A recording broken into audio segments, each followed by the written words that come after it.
د حزب اسلامي مشر محترم ګلبدین حکمتیار ډیر مننه چې موږ ته مو وخت راکړو ترڅو تاسو سره مرکه وکړو. مننه، سرلوړي اوسئ. ژوندي اوسئ.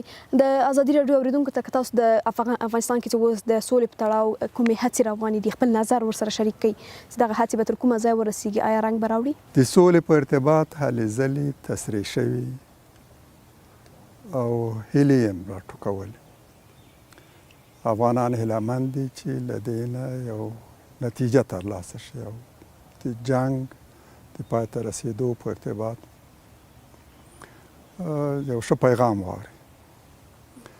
موږ د دې انکشاف ملاتړ کوو. موضوع مو تل همدا وه چې د سولې په ارتباط چې هر ګام اخیستل کېږي موږ یې په صادقانه توګه په جدیت او اخلاص سره ملاتړ کوو. که تاسو راته ووایئ چې همدې نږدې ورځو کې به د سولې مشورتي لویه جرګه افغانستان کې دایره سي، څه فکر کوئ دا به د سولې لپاره یو څه کومک وکړي، مرسته به ورسره وکړي د سولې پروسې لپاره، او آیا تاسو به پکې ګډون وکړئ که نه؟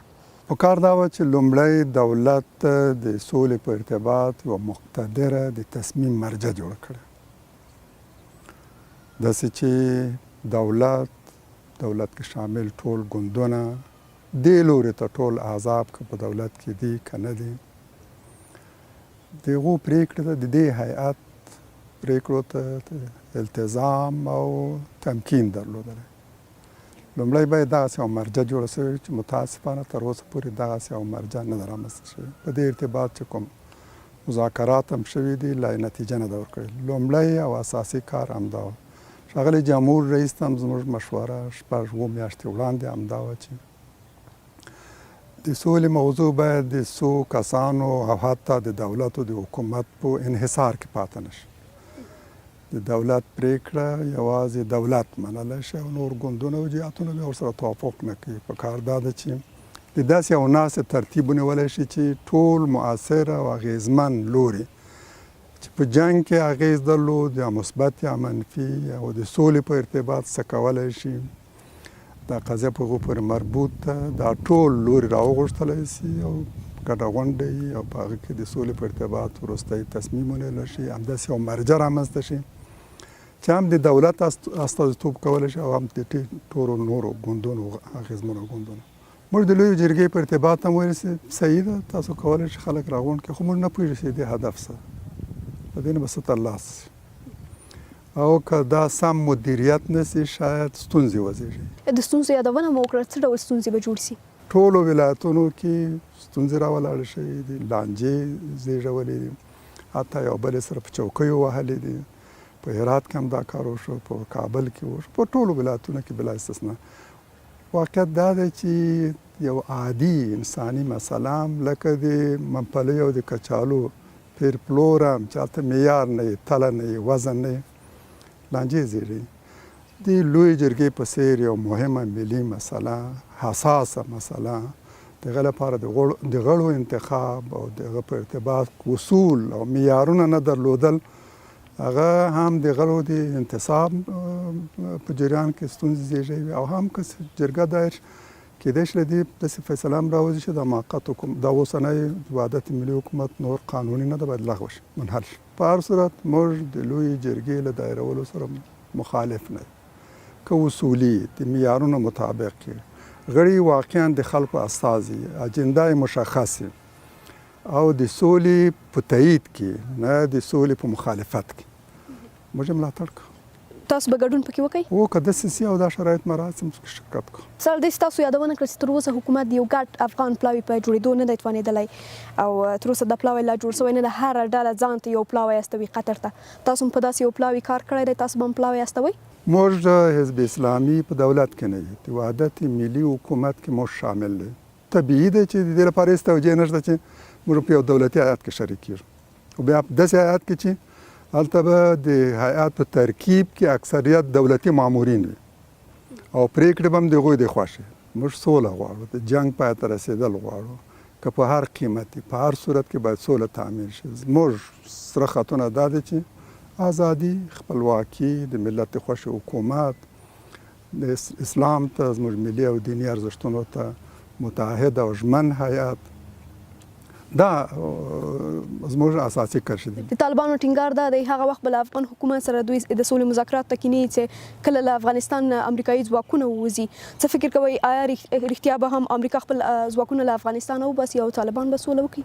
د امریکا له موقف او دریځ او وضعیت داسې معلومیږي د جمهور رئیس ټرامپ متحده ایالاتو د جمهور رئیس له اظهاراتو ویناوونه د انتخاباتي کمپاین په جریان کې هم او له هغه نه وروسته هم حتی د بلې ورځې وینا نه هم معلومیږي چې ویلې دا 19 کلن جنګ یو بیهوده او خوښه مسخره جنګ دی. معلومیږي چې هغوی غواړي خپل ځواکونه په هر صورت له افغانستانه وباسي. په دې کې به شک کول ډېره بېځایه. فکر کوم امریکا اوس دې نتیجې ته رسېدلې چې باید دا جنګ پای ته ورسي، خپل ځواکونه له افغانستانه وباسي.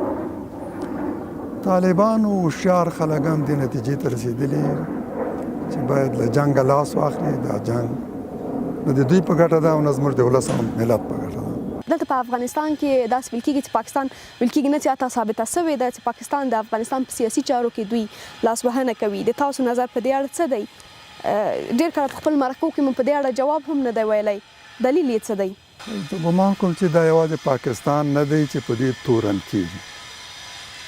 ګڼ شمېر نور هېوادونه زموږ د ګاونډیو په شمول لرې او نږدې او د دې هېوادونو استخباراتي شبکې د افغانستان په دې څلورو لسیزو جنګ کې ژور او پراخ لاس لري.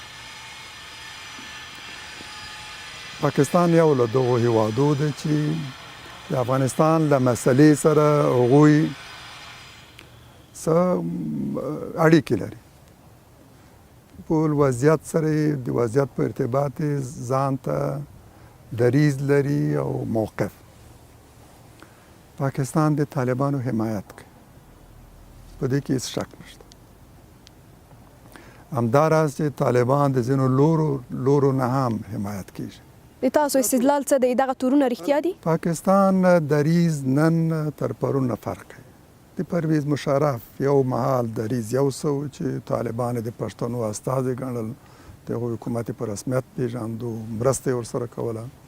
د پیپلز پارټي حکومت ځان ته دریځ و د طالبانو په ارتباط، د نواز شریف ځان ته موقف و او نن د عمران خان بیل موقف دی.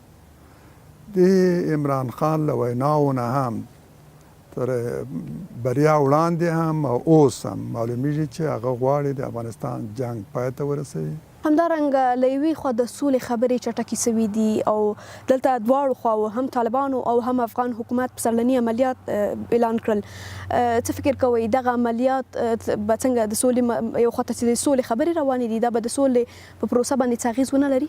متاسفانه چې اورو دواړو لورو خپل پسرلني عملیات پیل کړي دي، د خالد په نامه او بل د فتح په نامه. په داسې حال کې چې په قطر کې مذاکرات روان دي، په داسې حال کې چې دواړه لوري ادعا کوي د سولې شعارونه ورکوي. د یوې خوا د سولې شعارونه او له بلې خوا د جنګ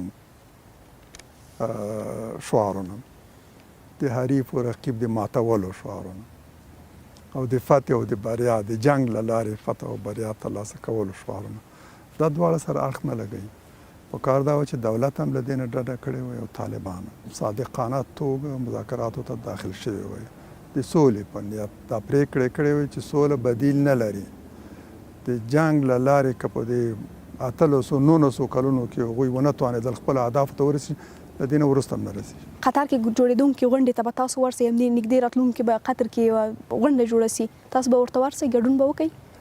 موږ سره لري چې په دې غونډې باندې کافي ملاحظات لرو. کابل کې باید یو بیطرف حکومت په هیڅ لوی هیواد او ګاونډي پورې تړلی نه وي او کاملا بیطرف داسې حکومت سره کولی شي د افغانستان بحران پای ته